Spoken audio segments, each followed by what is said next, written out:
Hi, welcome to today's episode of the Oyster Stew podcast. I'm Libby Hall, Director of Communications for Oyster Consulting. In today's episode, Oyster Consulting experts Ralph McGee and Steve Coos explore current issues with CAT and CAIS reporting. Ralph and Steve will share their insights on the current regulatory focus on removing PII information from CAIS reporting. Ralph and Steve will share their insights on the current regulatory focus on removing PII information from CAIS reporting and how member firms are handling the scope of PII removal at the account and customer levels.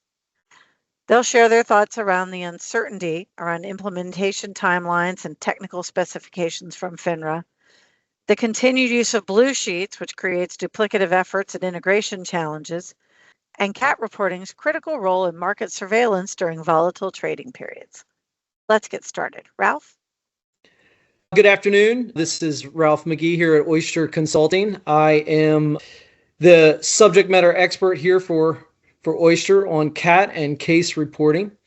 And today I have asked Steve Coos to join me here to discuss a couple of things about CAT reporting that we're seeing. We're going to talk about the current regulatory market of both CAT and CAIS. And then in either this podcast or a subsequent podcast, we're going to talk about the anatomy of having a strong CAT reporting system and some things that you guys should look out for as industry members. Steve, I'd like to welcome you today. If you wouldn't mind giving the listeners an update on your past experience and how long you've been here at Oyster. Absolutely. Thank you, Ralph. I joined Oyster in 2023, bring some more assistance to Ralph in the CAT and CAIS and trade reporting realm. Prior to that, I had 25 years of brokerage operations experience. I was primarily responsible for my firm's compliance with and adoption of both CAT and CAIS from the rule's creation to its inception. Started out as a self-clearing broker-dealer and eventually evolved into an introducing broker-dealer. Once I was done with that, I joined Oyster here so that I could help others with the knowledge that I've learned over these last 25 years. That's great. And truth be told, you were a client, correct? Actually, that's true, yes. So full disclosure, we were looking for somebody to help us with our CAT and CAIS implementation, and we reached out to Oyster. And through that collaborative effort, we built the tool that we now have today that others are taking advantage of. That's so as a client, I was very, very happy with the ability of Oyster and then later joined the team. Well, we're glad to have you. Let's talk a little bit about the current regulatory market that we're seeing both in CAT and CAIS. It's been interesting. You know, we've got a lot of observations that are going on with working with our current clients and talking to potential clients that are out there. We've got some exemptive requests that are out there that are looking to expire on some timestamps and some recommendations going forward from some of the advocacy groups. What are you seeing? What are you hearing out there, Steve?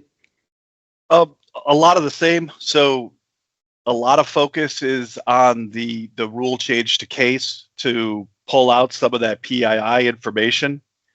Not very clear from our friends at FINRA as to how that's going to actually roll out. We haven't seen a technical specification. And what we're hearing from our clients is they want to move on that sooner rather than later. And they're looking for ways to implement that on their own outside of maybe even their current CRAs.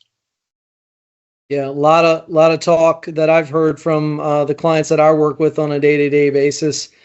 What's going to happen, right, with that data that's out there, that's been out there, that's been reported? What do you think the industry is going to do with that?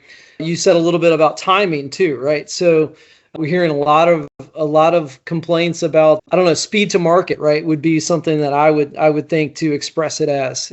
How quickly will FINRA be able to get those technical specs out? And then in addition to that, how quickly will or how long will the industry members have to code for that specification, right, Steve? Yeah, and right now, as the exemptive rule stands, it's not a mandatory removal of that information. It's a voluntary choice, and so that adds extra complications to the industry as a whole in trying to code for it, because you might have to build optionality, especially if you're a large clearinghouse you could have some clients that want to report and some clients that don't. So that really the industry needs to see some clarity there so that we can understand, is this black or white? Should we be sending this information or not?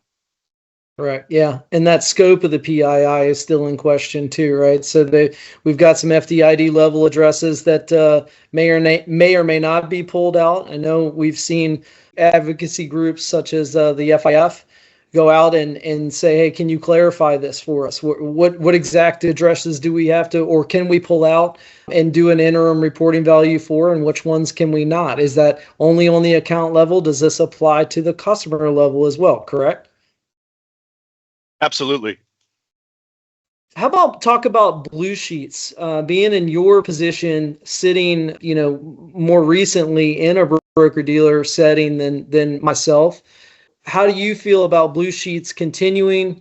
It seems to be some duplicative information that's out there right now in CAIS, and potentially some things that could be requested on the blue sheets. What are your thoughts there? Selfishly, I was not a fan of blue sheets. The structure of it, we were never able to really build a quality tool to pull that information together. In some cases, you find yourself with a situation where not all that information resides on one system.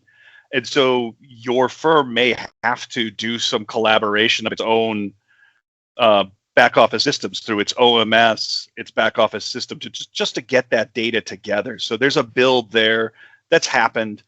I do like that it's a one-time request, and I think that's more of what the industry wants to see. They don't want to give this information and have it held away from them indefinitely. It's just too big a target for threat actors out there, which is why we're seeing the relief and the removal of the PII. So I was really hoping that CAIS would solve this, but really CAIS just asked for too much and is holding it for too long. And so you've got a situation where we really do need to come up with, as an industry, a bridge between, giving the information that the regulators need to identify who's doing these trades and not holding on to it or creating a database that could be potentially fraught with bad intentions. Sure. Yeah, it's finding that balance, correct, between the two. Though the information as required today is in CAIS for the regulators to access very quickly that information without having to request it, right? It's the risk that most people think outweighs the benefit of having that there on a immediate basis, correct? Right. And so the industry sort of faced with a challenge there, because they don't want to get that information up at the levels it is, and we've got the rule that's going to allow them not to do that. But at some point, that information needs to be requested.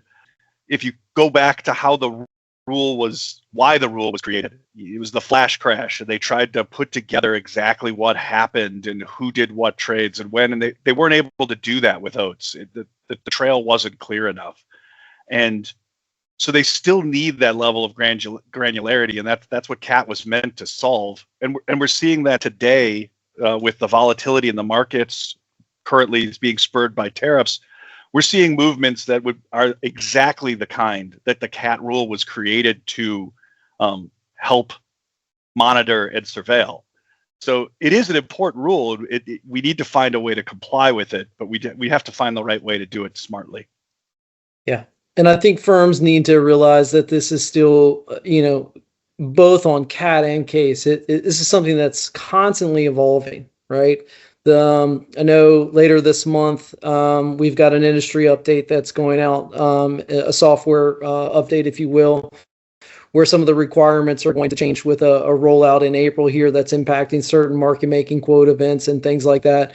And then, of course, we've talked a little bit about the exemptive request that's out there that should expire the granularity of certain timestamps that are currently captured to the nanosecond. That could expand on that. So to your point of what you brought up earlier, maybe it's too far reaching, right? So what is the extra benefit that the industry would obtain, or the regulators would obtain to have those granularities of those timestamps out further than the 6-digit decimal spaces, right? So what is there really to gain there, and how much more does it cost the industry as a whole to store that data? You have any thoughts there? My main problem is that I agree with everything you said. It's you get to the point where you've accomplished the goal and you don't need to keep working. Yeah, exactly. That's definitely something that we want to keep our clients updated on, have this regular type of discussion with them. It's an ever-changing marketplace that I think that we find ourselves in. I think it will continue to be that way. This has been a multi-year implementation that we've seen. I think for the most part, in my opinion, it's been done rather well. There's been some decent communication coming from FINRA CAT, which would be the plan sponsor. And I think that will continue. Lastly, one question I would have for you: Do you see, CAT and CAIS and this multi-year implementation being something that FINRA or other providers will try to emulate going forward? I mean, we're now six and a half years into this implementation here. Do you think we'll see another implementation of this scale in the near future? Well, I hope that they do a little better job on picking the plan provider at the start. But putting aside that, I do think that the rollout of the rule and the stages that they did did allow the industry time to implement the rule and get used to it and learn with the regulators how they wanted to capture and present this data. So, it's been a long rollout, a costly rollout, but I think once FINRA got a hold of it and started to drive the ship, it's been successful. And I think it is something that should be emulated if we need to do another rollout of this scope. If you found today's discussion helpful, don't forget to subscribe for more episodes where we dive into industry strategies and best practices. For more information about our experts and our services, visit our website at oysterllc.com. Thanks for listening.